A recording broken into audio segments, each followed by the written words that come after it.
Good evening, everybody, and welcome to the podcast, episode number 1. I am Nate. Numero uno. And I am your co-host, Jason. We are in the bar right now, chatting it up. Chilling, having a couple beers. Pretty late, 1 a.m., 1:09 a.m. Yep. We intended to start this much earlier, but as usual, getting sidetracked, talking, Working, drinking beer, spilling beer. spilling a lot of beer.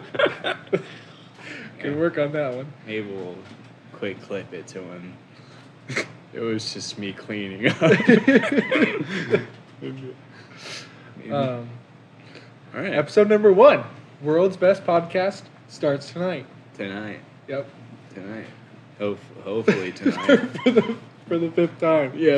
It starts tonight for the 5th time. Yeah, me and Nate have been experiencing some technical difficulties, so.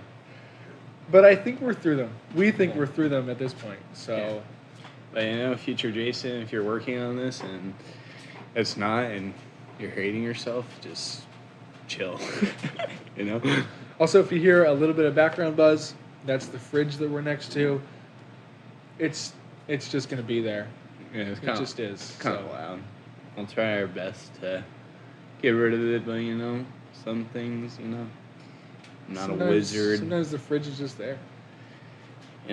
Honestly, where would you be without fridges? I feel like that's a whole nother topic for. It's an interesting one, refrigeration and how it came to be. It's true. Interesting, although not for today. What is today? What are we talking about? Today, me and Nate, we want to start off with a big idea. Big ideas. Start off with a bang. Yep.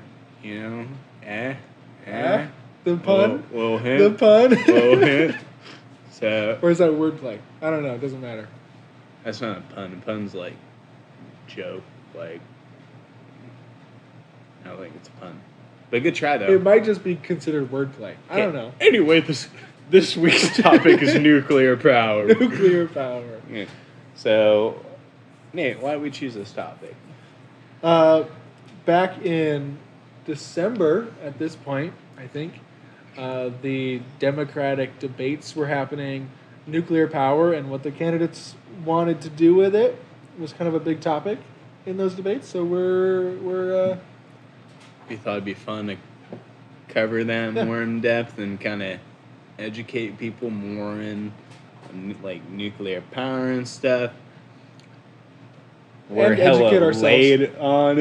We're a little late on it, but Yeah, no one's fine. voted yet. We still got a while Relevant. till the election, so That's we got true. time. Maybe we could turn change people's minds out there. Change the minds. Change the. I mean, minds.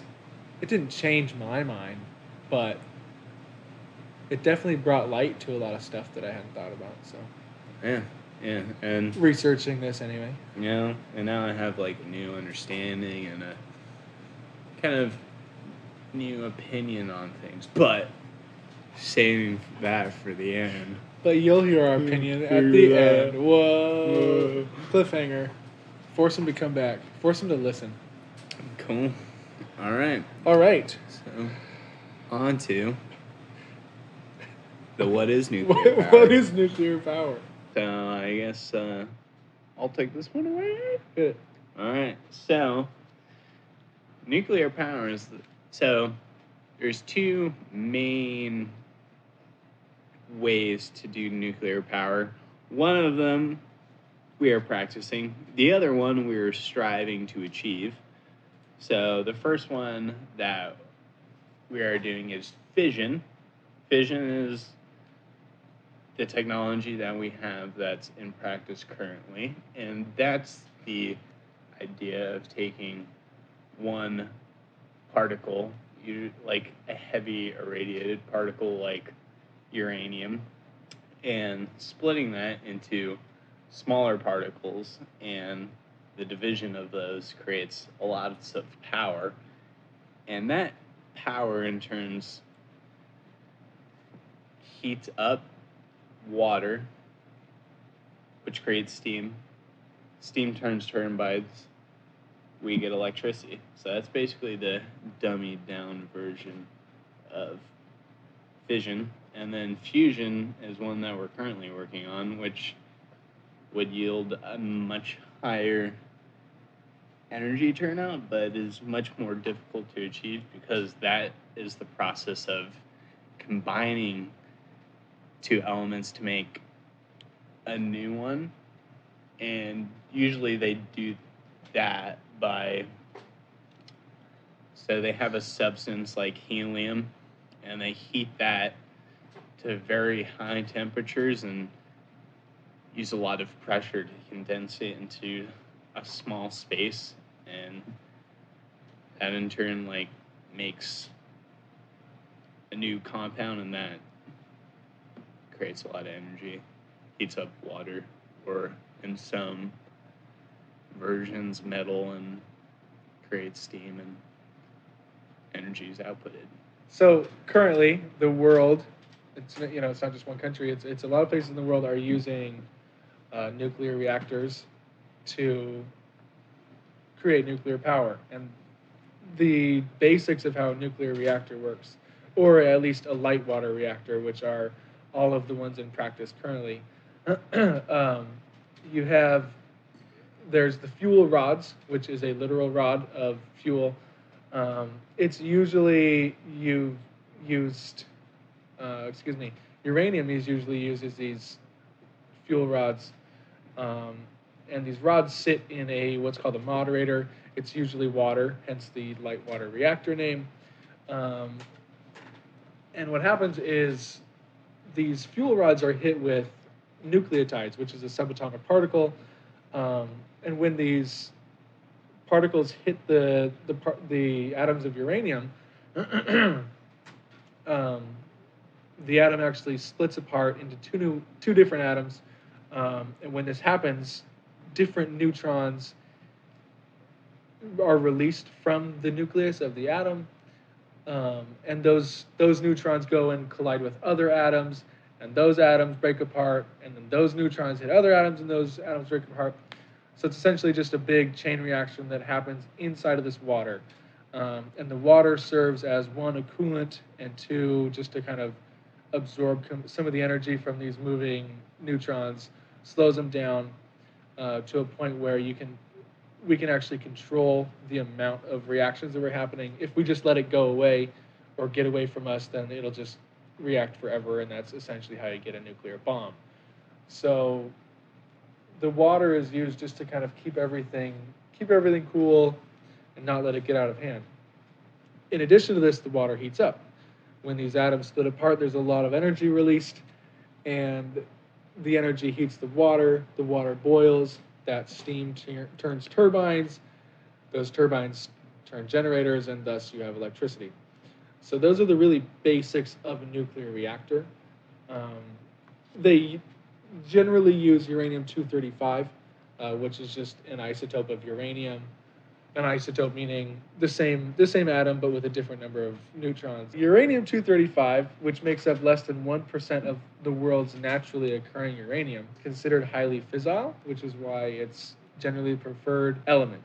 However, there's the uranium-238, which actually does a better job of producing energy. However, it's only fissile when it's in contact with fast-moving neutrons, which just requires a lot more energy. And then uranium-238 also just, it has to be kind of conditioned, and so that just it adds expense to everything. So generally, it's accepted that light water reactors are going to be quote-unquote slow reactors, and they're going to use uranium-235 just because it's a little bit easier to use, less expensive, and kind of easier to get your hands on.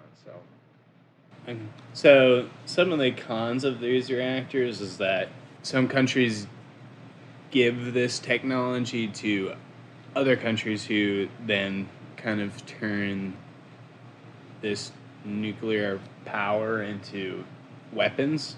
Because you can easily, with uranium plants, you can easily kind of reinvent into nuclear weapons, and that's kind of something that, we're always wary of, because more nuclear weapons in the world is not an awesome idea.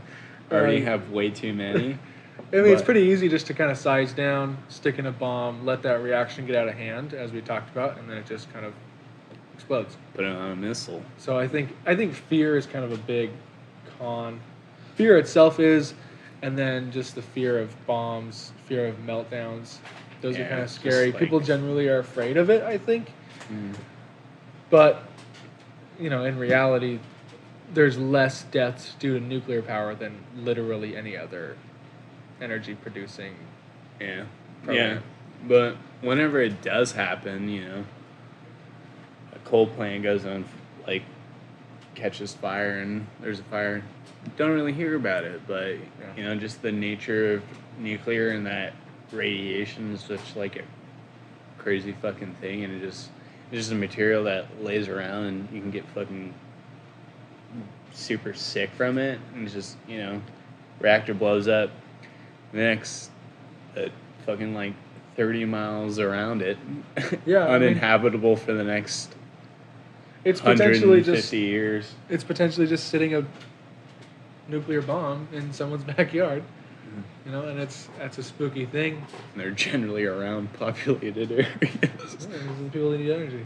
Yeah. But realistically, all of the failures that have come from nuclear reactors are just due to coolant issues or the lack thereof, I guess. There's just, something fails on the coolant side, and so everything overheats and that reaction just gets out of hand. Everything gets too hot. Or user error. So, in theory, if it could just be, if the reactors could just be buckled down enough, have a fail-safe, or enough fail-safes to where the coolant really can't get off, then theoretically it shouldn't be that big of an issue. Yeah. But then there's the waste. Yeah. Waste is a pretty big thing, because so essentially just you have to make sure no one's around it for the next several hundred years and 1,000 I mean, depending on which material element, it is. With uranium, I mean, it's thousands of years before it's Right. even touchable. But is it like? But like, it's still irradiated because it's like half-life and stuff. But I wonder when it becomes like safe to be around. Because I know Chernobyl, that went up and it's like still uninhabitable for like the next. Like it's uninhabitable for the next like 30 or 40 years or something. But people live in Chernobyl. Sure, but you can't Like around it and shit. you can't you can't come in contact with the actual fuel, Yeah. I mean, so the slow reactors that we use are, because they're slow reactors, the uranium-238 doesn't actually do anything. It kind of just absorbs the neutrons and just sits there. So you just have all of this uranium-238 just absorbing neutrons, and it doesn't do anything. So you're just wasting all of this radioactive material. So you essentially have all this material that just hasn't even been touched. So you just have all this active uranium not doing anything. So, and that stuff, uranium-238, it takes thousands of years for it to be manageable. So that's a big issue. And there aren't really great solutions. Yeah, especially because our biggest solution is putting in basically a concrete bunker and fucking slamming it down like 100 feet in the ground. I mean, it's not ideal. It's not awful. It's not great, because then you essentially have all this nuclear fuel there.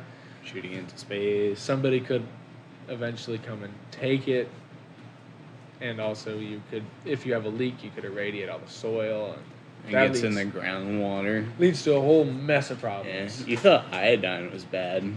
Think about uranium in your fucking water. But shooting into space, like you said, is not also is not an ideal solution. I mean, you have. You were gonna bring up the aliens again. Of course, I'm gonna bring up the aliens. You fuck the aliens, dude. You can't. Okay. They're gonna come fucking Okay. try and conquer us anyway. The first and least moving point about not shooting into space is potentially nuking aliens. Okay, I know that's silly. Far-fetched. But if you just shoot a rocket into space, it will inevitably hit something, and that something could be another civilization, and you essentially just nuke them. Or at least just fill them with radioactive material. Or it just hits a meteor. That's possible, but what if there's aliens on said meteor? Out of all the things in space to hit a life-bearing planet with intelligent life, probably one of the least likely things for it to hit. And even if it does, it's going to take tens of thousands, if not hundreds of thousands, if not millions of years to get to it. And by that time, it's just going to be any other fucking rock, not irradiated anymore. I'm just saying, it's a possibility. And that Fuck would ET, suck. dog. That would suck if someone did it to us. So maybe they have, and it just lands as a meteor. If we just got a present that was full of radioactive material, that would suck. Yeah, but what happens if it was like Element 115 and the zombie apocalypse started? That's the element for Call of Duty Zombies that starts every. Call of Duty Zombies sucks. Dude, it was good. It was good. Moving on. Now it sucks. Not getting sucked into that vortex there. Shooting into the sun, also not ideal. So, I mean, anything going into space has the issue of blowing up in our atmosphere. We do not. There's not a single space program on Earth that is 100% in getting things to space.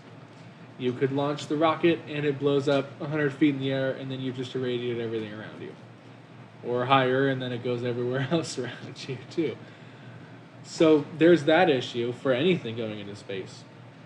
Number two, shooting into the sun. Not only does it take a lot of energy, because you have to pull whatever rocket out of Earth's orbit and get that to go directly into the sun, as at the same time it's trying to orbit the sun, because it was just in Earth's atmosphere. It's a tricky subject. So there's a lot of energy that's expended there. Not really the biggest issue, considering in theory we'll be making a bunch of energy with nuclear. Whatever. It's a whole hole. It's a whole hole. It's a whole physics issue. And then you have shooting a nuclear bomb into the sun, and we don't know what that does. I mean, we don't necessarily know that it will be bad, but it also could be bad. I mean, it's not making a reaction or anything. It's just a lump of mass. It'll just get burned up. Well, yeah, but the sun is There's essentially so just a bunch of fusion, like nuclear fusion going on. Mm-hmm. So you shoot all this nuclear fuel into this essentially giant nuclear reactor. I don't know. It could blow up, I guess, potentially, or not, or everything could just be totally fine and it wouldn't even feel it. But if we end up losing our sun, we're gonna be in big trouble. Yeah. Either we'll get blown up along with it, or it'll get really, really cold and dark really fast. Either way, we're dying fucking immediately. So that's also not an awesome solution. So I think waste, really, with using uranium, we're kind of at a loss with waste. Unless we just bury it, and that's fine, I guess. As long as we can guarantee that nothing's going to happen to it, it should be okay. But guarantees are pretty tricky to actually get, so. Very tricky. But in terms of waste, it also doesn't produce a lot of the same waste that a lot of other power supplies do. Coal is just burning fossil fuels, and that's just releasing tons and tons, gigatons, tons of pollutants into the air. So nuclear waste, yes, it does produce waste that lasts thousands of years, and we can't really do anything with it, but it is all contained. Mm-hmm. With the burning of coal or other fossil fuels, it just goes right into the air.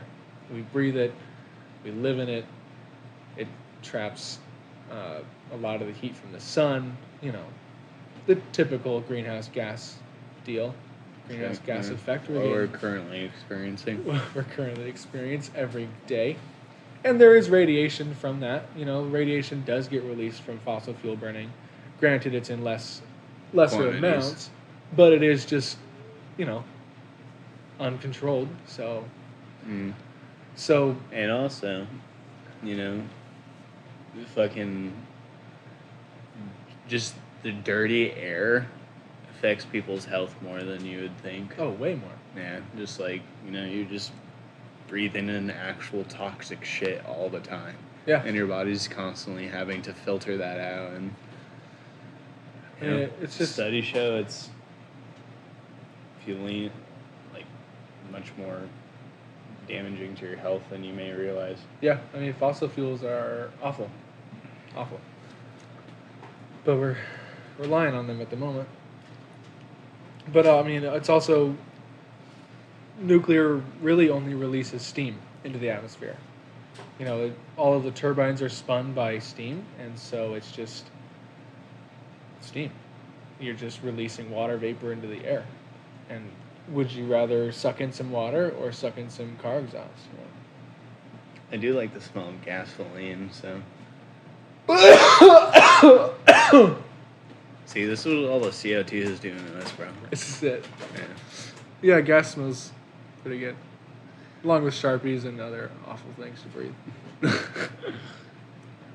Yeah. So, there's a lot of other countries that are currently utilizing nuclear power, like Germany and France, I believe, use a lot of nuclear in comparison with the rest of the world. I know. Actually, no. Germany's ahead in using like solar energy, so they're relying a lot on renewable sources of energy, solar, hydro, wind.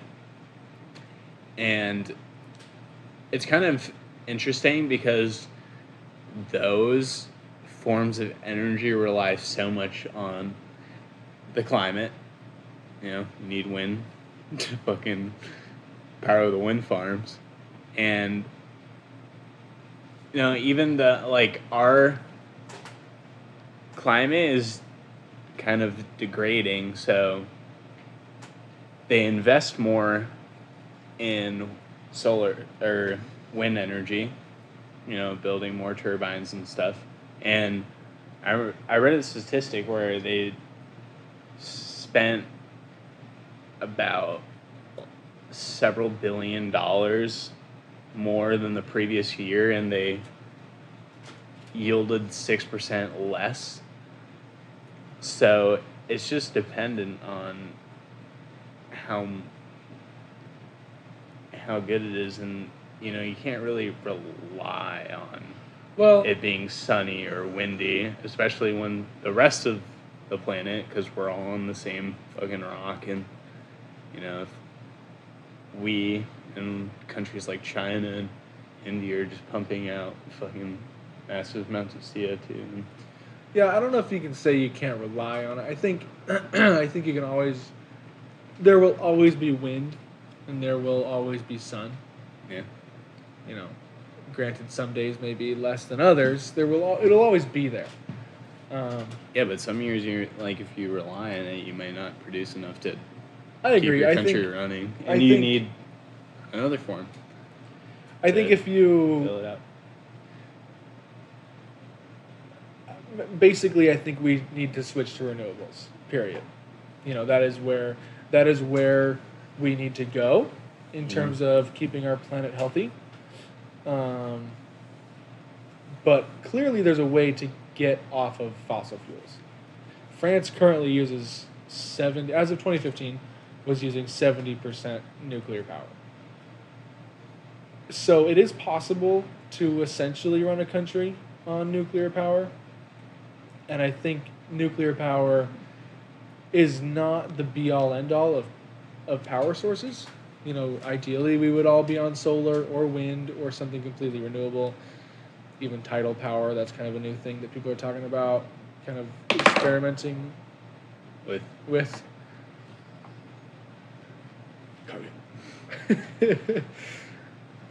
Experimenting with. See, but even with renewable energies, like solar, that creates a lot of emissions just creating the actual panels, and then the panels don't last forever, and there's a lot of toxic materials like lead goes into making the solar panels, and we don't have any real clear way to recycle solar panels, or or when the wind farms or turbines need replacing and stuff. So in order to make any of those things, you kind of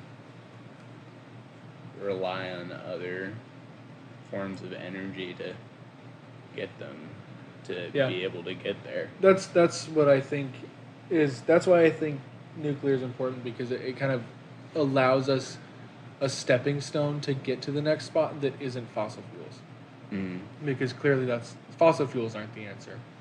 But I think currently renewables are kind of tricky to rely on because they take up so much space. To produce the same amount of power that a thorium nuclear reactor is using, one needs a 30 by 30 kilometer square of solar, like a solar field. So that's 350 square miles. That's a lot. That's a lot of space that you could get out of one nuclear reactor that takes up not even a fraction of that. They're in comparison to that, it's tiny. Yeah. So really, it's not that renewables are bad. They should be where we want to go, but we need power to get there, and we need to get off fossil fuels quickly. Yeah, and also we need to improve, because the issue with some renewable energies is that our battery technology isn't good enough. Like sometimes our solar farms or our hydro dams just produce too much energy at one time, and we don't have effective technology enough to actually store it in order to transport it. So it's just we create power that essentially just evaporates. Yeah, I get that. I mean and we just need better ways to store it and be able to transport it. I think that's true for any power source, though. The reason that we don't have solar farms everywhere is because they take up so much space. But if we were trying to have California run on a nuclear reactor that's in Virginia, we still need to transport that energy.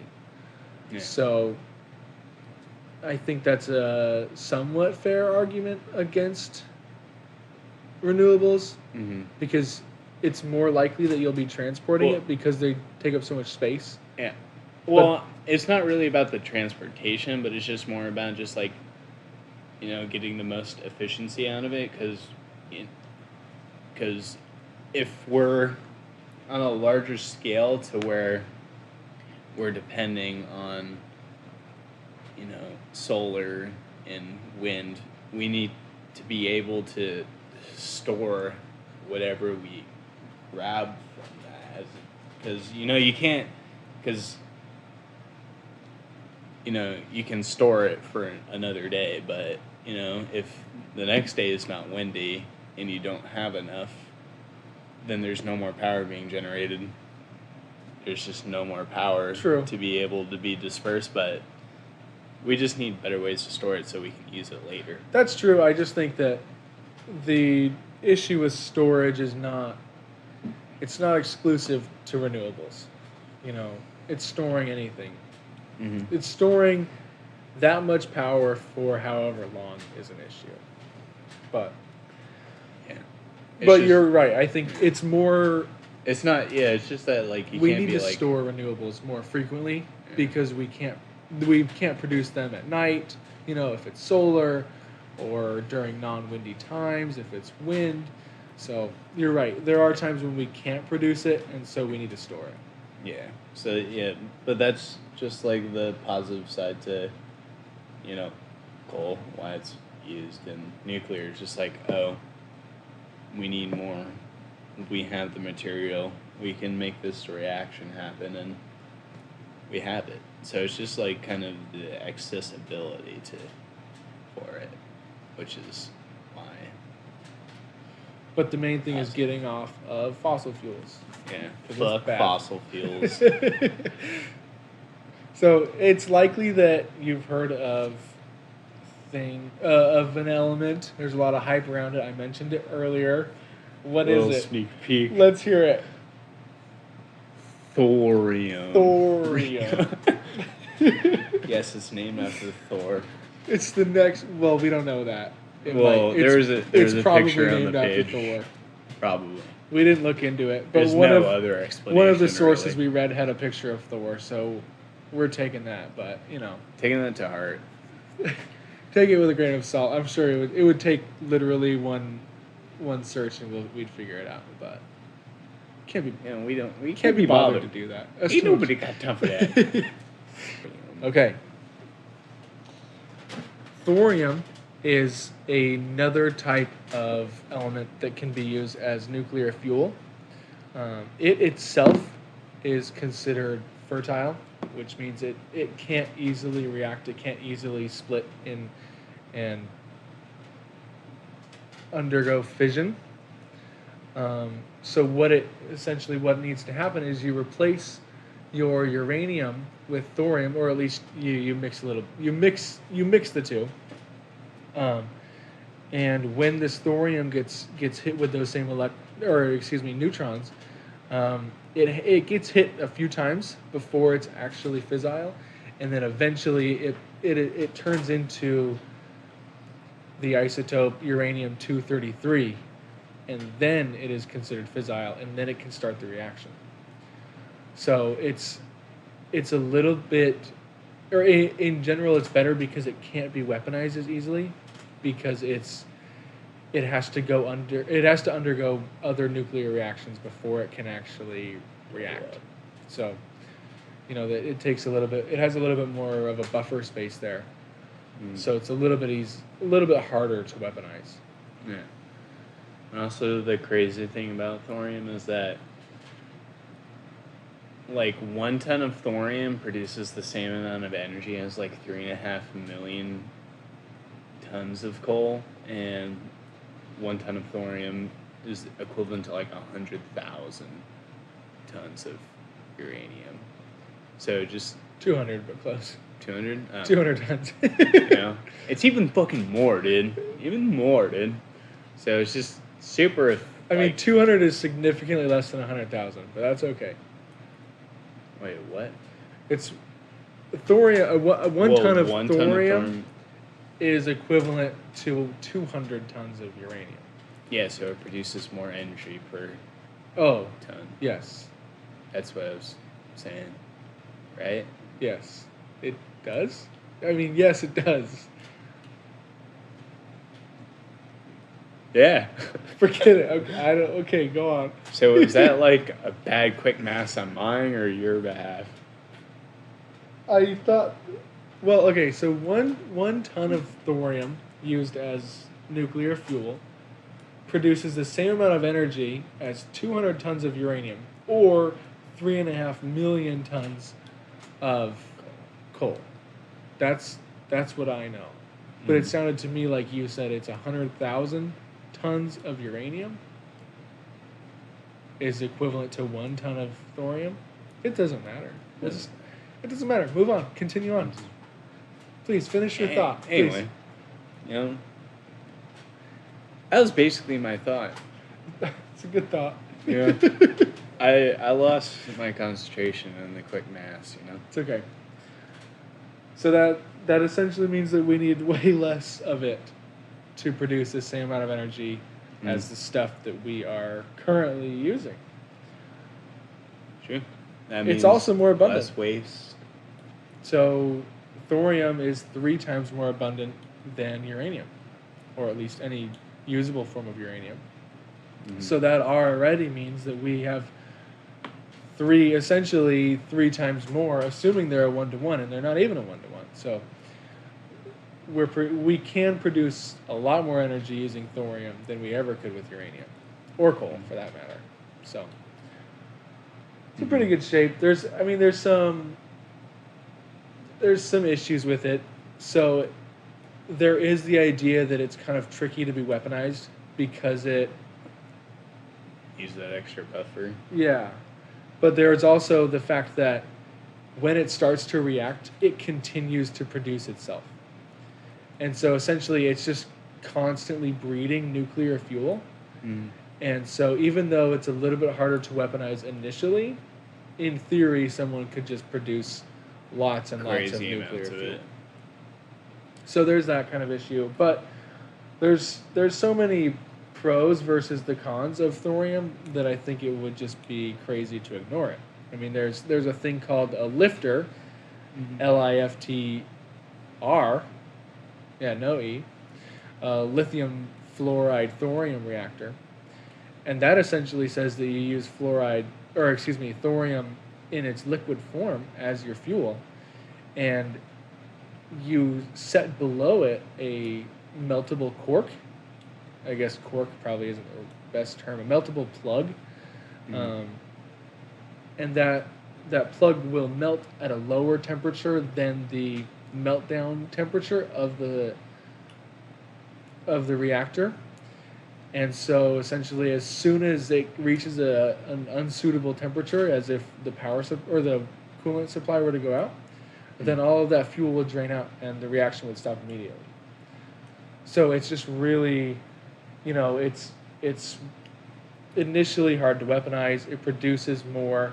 It produces 3 times less waste, and it's easy to stop a reaction. Yeah.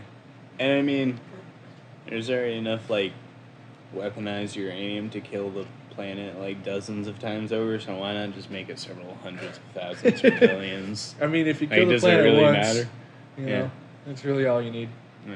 And if we're producing less waste, then assuming the planet doesn't get killed by anybody, then that waste there'll be less of it and it will last for less time. So thorium's just kind of, the theoretical savior of nuclear power. Sure. We'll all die of carbon before nuclear. That is probably true, unfortunately. Yeah. I'd rather die of nuclear power, thank you. Yeah, at least it's fast. Maybe, and maybe I'll grow another arm. I don't know. Yeah, maybe like there'll be a whole Fallout situation, and we'll be fighting in the Capital Wasteland. Or the Mojave. Capital Wasteland's better, but we'll save this discussion about that. Yo, throw it in the comments. What's better, Mojave or Capital? Mojave. Only real ones know. Yeah. So, all right, Curly. Is this the decisions? This is the decisions for or against nuclear power. Okay. Should we get a drum roll? All right, surprise! I'm for it. Whoa! What a surprise! Yeah, I didn't expect this. I didn't expect this. I even heard it the past 4 times we tried this episode, and I didn't expect it. And when you told me not to say it, and I did anyway. Yeah, it's just fossil fuels aren't working.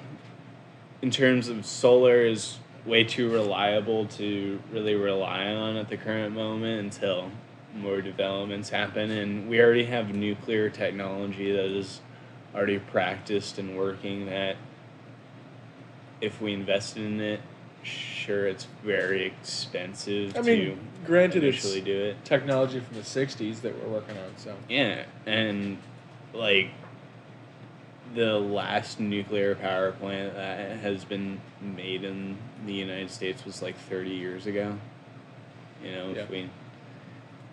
And there's so much new exciting technology with the nuclear power route coming up that I feel like it's gonna end up probably being our saving grace. If not, we'll probably burn.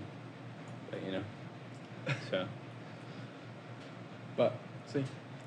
Yeah. All right, Nate. The big reveal. The big reveal. The big reveal. Is I Nate wonder for what- or against? I wonder what it is.